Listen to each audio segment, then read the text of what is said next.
going on to the next topic.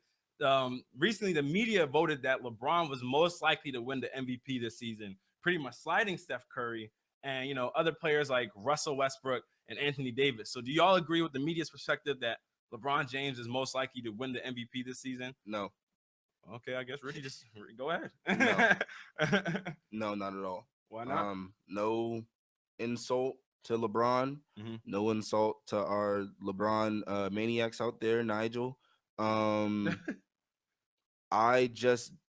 I mean, he's a great player. Don't get me wrong. Mm-hmm. As some like to say, best player in the world. I don't really like that statement. I think that's a very overblown statement. But hey, I think he's one of the best athletes in the world. Mm-hmm. But as far as importance to your team and being the most valuable player, I would put a few people before him. I would put Steph Curry before him as long as he keeps up his performance. Mm-hmm. I put Anthony Davis in front of him as long as he keeps up his performance. If we get the same James Harden that we had last year, I would put him in front of him. I would put LeBron James in a tie with Russell Westbrook and Kevin Durant after those players. And Russell might even go higher. All right, Rashad, let me hear your perspective. I don't think so. I mean, this is what the media do. This is an every year thing for them. Always picking LeBron to be the favorite to win MVP. It doesn't change. So you can't. Of course, the media is gonna pick it. So I mean, when you actually look at it, and sit down, and think about it. No, he's not. But because how electrifying he is as a player, of course the media is gonna be like, think he is. But like Rudy was saying, there is so many more players valuable to their team, just like LeBron is. Possibly more valuable because we see what Steph Curry did against LeBron. They won a championship. I have one thing to say to that though. What you about to say? LeBron did average freakish numbers. Yeah, LeBron's the only reason why they won those 2 games of that series. Whereas LeBron had relatively now that's the series I would say LeBron had no help. But he had nothing. Here and say that's no help still. Rashad. Come on now, like Rashad. Hey, that was no. Just because you're an NBA team doesn't mean you're top talent. You always say that. I'll give you this. They're in the NBA. No, just because you're an NBA team, there's a different levels of talent even in the NBA. Brendan, I'll give you this. He had limited help. I won't say no because, to be fair, go ahead. Mm-hmm. Did not Tristan Thompson play the best basketball of his entire life? He did play the best basketball. But go back and look how much Tristan Thompson averaged in the finals. Go look at how much he averaged. I mean, that's my point. No, I'm not talking about the points. He played the best. I'm not talking about the points. That's where the struggle was. No, I'm not talking about making it to the finals. I'm not even talking about that. I'm not even talking about that. I'm talking about the amount of rebounds and big possessions that Tristan Thompson was able to help them keep alive. The tip back dunks that came at very timely moments. That counts as help. Dellavedova had some freakish games coming out of him that counts as help. Purely in the finals. I'm talking about that was in the finals. It's not even about the finals. It's about like you're saying he had no help. I said the finals. I said the finals. You were talking about Steph Curry and them beat them. Yeah, I just said LeBron helped them win 2 games, and he did it relatively no help. In the finals, I will say that LeBron did it 90% by himself, but he did have some help. I think no help. I mean, no help is Allen Iverson in the finals against the Lakers. That's no help. That is no. I mean, he had Allen some Iverson help. was great, and Allen Iverson is a miniature dude. So I mean, that's even tougher on. That's what I'm saying. Allen Iverson versus the Lakers is no help. He had some semblance of help. There were games where the other players on that team did come to play. There were games where we were like, oh, well, the Cavaliers might win this because J.R. Smith showed up, because Tristan Thompson showed up, because Dellavedova. I'm just saying, I was just throwing the name out. But I'm saying there were games that other players did come to play. Dellavedova for one game was just throwing stuff up and it was going in. Yeah. I mean, but I'm saying those plays were made because of LeBron James. So the play that Dellavedova got hit by Steph Curry. No. Okay, obviously, but I mean, you just noted one game out of how long it was the NBA. It was still in the finals and it still counted as help. I'm saying one play doesn't reap the showings of a whole NBA finals. Throughout the whole finals, LeBron James was sending up Dellavedova. He was sending up Tristan Thompson. He was sending up Timothy Mozgov, and he did it pretty much. Steph Curry didn't set people up. I'm not saying Steph Curry didn't set people up. We're not trying to take credit from Steph Curry. I'm not taking away Steph Curry. I'm saying LeBron James didn't have any help. I never said Steph Curry. Bob, I didn't say anything about Steph Curry. I just said LeBron James did it with relatively no help. Like I said, I think you see at first it was no help. I think relatively no help is the better statement here, because like I said, no help is Allen Iverson. I think the fact that the defense was his help. That was his help. But when you account for But then Allen Iverson had help too then because those guys were able to strap or Allen Iverson's help was him crossing people up and stepping over their corpses. Well, I'm just saying. I'm saying if you're talking about defense was help, then Allen Iverson had help because the defense they played on Kobe when they played Kobe was great defense, and then they also did play great defense and also getting Shaquille O'Neal fouled out. So, well, it was easy to get Shaq fouled out back then. You look at Shaq the wrong way, and it was Shaq was a good player. But basically, what I was saying was basically on that. That's why I can't give LeBron, favorite for MVP is because there's a lot of teams who have pieces that greatly help their team. Even though those two teams made it to the finals, there's a lot of other people like you always brought up how Russell Westbrook, if that team would have made it to the playoffs, how he possibly would have won MVP. He would have won. It's just stuff like that. Like there's other players who I feel do more, even though it's hard to say who's doing more than LeBron James. All right, then I'm not saying LeBron. Nick, down. Don't take me as me saying that LeBron James should be voted as MVP. But we saw what happened to the Cavaliers on that stretch when he sat out with Kyrie Irving, with Kevin Love, when he sat out that stretch of like 9 games, and they only won one of those games, and it required Kyrie Irving to drop like 50. So if we're gonna do that, can we sit here and still say that Kobe Bryant should be one of the MVPs then? The Lakers are just a horrible team. We saw it with or without Kobe. But we saw what happened even when he was there. They're a bad team. He was actually winning. They still lost. LeBron still lost. A real stat you would want to look at is what the Rockets look like without James Harden. That's who everybody thought should have won the MVP. I honestly do believe that James Harden deserved it. I'm not mad about the Steph Curry pick because usually if you're the best player on the best team, they give it to you. But I also believe that it needs to be the player that – because I was in the small camp that voted for Anthony Davis as well. Because he took a team that no one expected to do anything to the playoffs and had them fight the NBA champions. Yeah. And like tooth and nail, these games were tough. They should have won 2 of them if we're being honest with ourselves. The Steph Curry close your eyes, get hit in the corner shot, and the other home game, and they fouled him.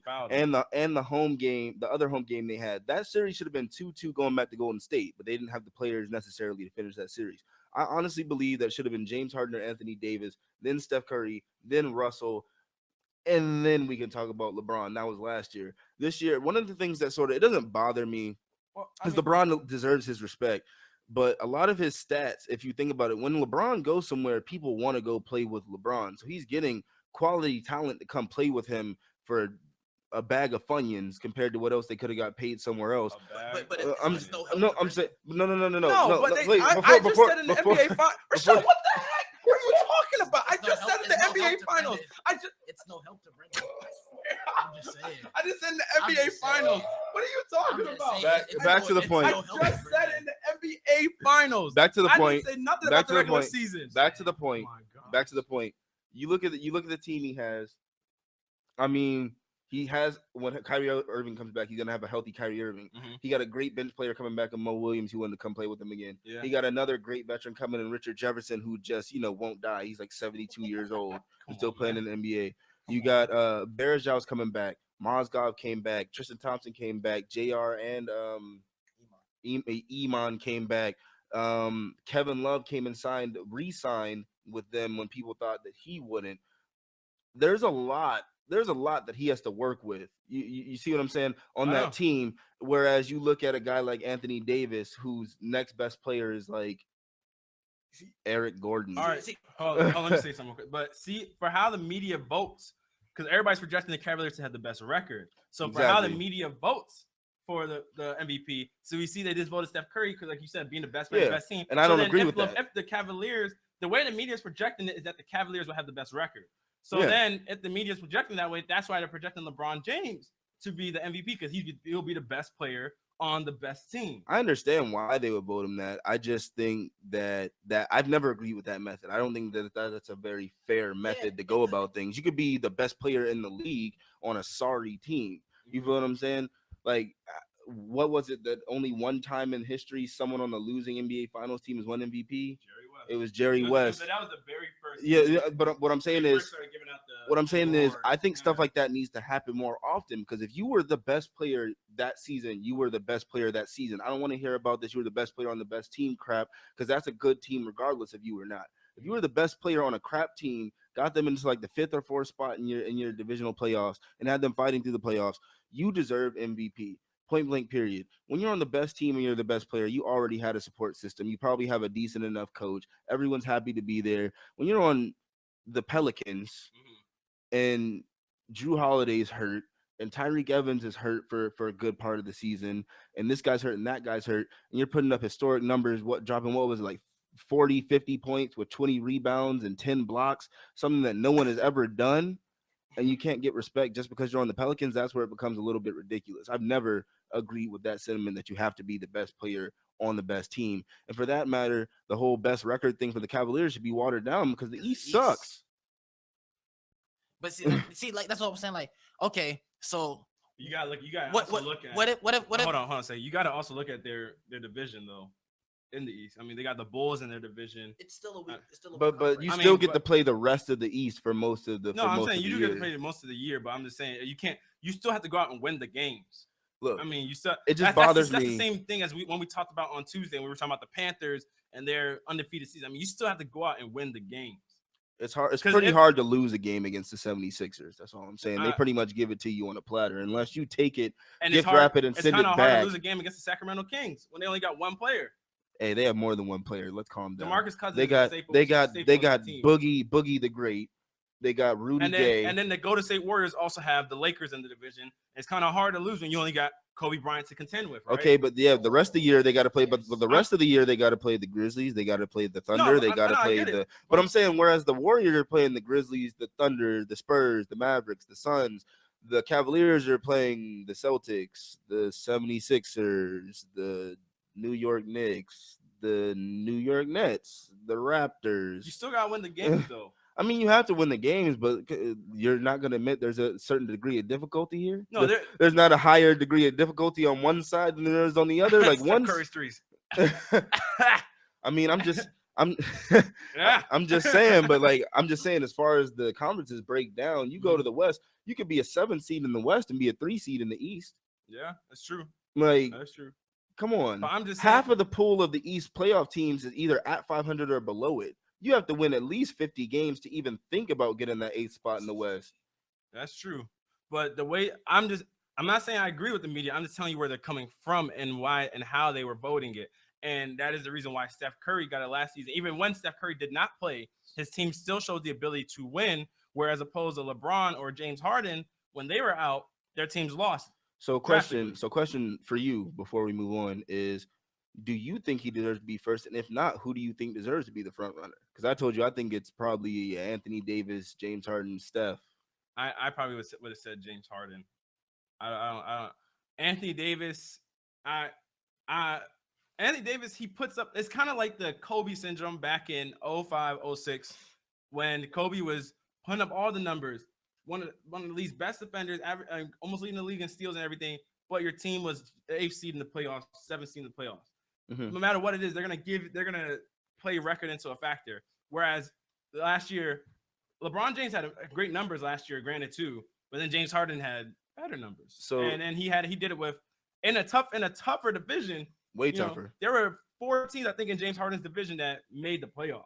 Yeah, in that division. And you have to account for Dwight Howard being gone for literally half or more of the season. Yeah, but I think the way they were projecting it is if Dwight Howard was there for this season. I think that's the way they were also projecting it. Mm-hmm. But and then since they also got Ty Lawson, so I think that's how they're also doing it too. But I mean, granted, LeBron has Kyrie Irving and Kevin Love. Kyrie Irving won't be back until November, is what or mid-November or late November, as reports are saying. But so one more question coming your way, and this is if you think it's going to take too much time to answer, we can table it for another day. Mm-hmm. But and this is back on the Anthony Davis topic. Do you feel as if, because I know I do you feel like he's in some way revolutionizing the game? To be a center that can put up the numbers he does as far as points, do his job as far as rebounds, be one of the greatest blockers, not greatest, but one of the best blockers in the league, be able to get steals. He can handle the ball. He can shoot. He literally does. He gets steals. He literally does everything. Playing center. I know LeBron did it, but LeBron and having a center do it is two different things. You feel what I'm saying? Just sort of like how Boogie Cousins has revolutionized his game. Boogie Cousins hits threes now. I don't know if you saw this. I mentioned it to you over the summer where he played in like some charity game and he was knocking down threes. He went 4 for 5 on threes last night. I just want to throw that out there. That Boogie Cousins, one of my favorite players, hit 4 of 5 threes last night. That's a scary thing. So if you got people like Boogie Cousins and Anthony Davis walking around the league, who exactly is going to stop them? Okay, I'll answer this real quick because we do have to go on to the next topic. But I'll say that he's not revolutionizing the game. The game's already been revolutionized because Shaq's already been a big man that could handle, especially in his years in Orlando. He could handle already. He got blocks, he got steals, got assists, got rebounds, got points, everything. Just couldn't shoot free throws. But yeah, he couldn't shoot. But you see, the NBA nowadays is a shoot first, is a 3-point oriented game, and it's all about, especially with the European wave that came in. All players, it's all about the big men that can shoot. So that's why the game has changed. See, but my thing with what you're saying is like what you listed. A lot of them can do a lot of things, but they're not doing all of it. Like no, but I'm saying you have players that sort of to a degree do it. Okay, I can't say he was the first one to do it because I'm not saying he's the first one. I'm just saying he's the best at it so far. But he's not because Tim Duncan did it. But Tim Duncan's just been on a more team-oriented team. See, but Tim Duncan wasn't bringing the ball down court. Tim Duncan doesn't bring the ball down court. I mean, he don't need to when you got Tony Parker. But, no, I get that. I'm just saying, but do you see where I'm coming from? In Tim Duncan's prime, he did it sometimes.